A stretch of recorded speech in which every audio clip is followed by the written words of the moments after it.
बच्चे happy happy रहते थे। बिल्ली और उसके बच्चे हैप्पी हैप्पी रहते थे।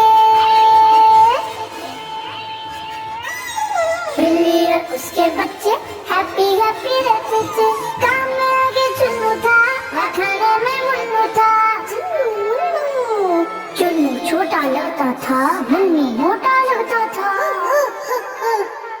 एक दिन बिल्ली ने बोला, केक बनाते हैं बेटा। मुन्नू ने बस ये बोला, केक तो मैं भी खाऊंगा। केक बनाने का सामान लेने निकली आई जा। चल दिया चुन्नू उनके साथ, उसने मिटाया उनका हाथ। चुन्नू करता था हर काम, मुन्नू करता था आराम। केक को जब तैयार किया, अम्मी ने उनको बुला लिया। बड़ा पीस था चुन्नू का और छोटा था मुन्नू का। मुन्नू बोला, ये क्या है, मेरा पीस तो छोटा है।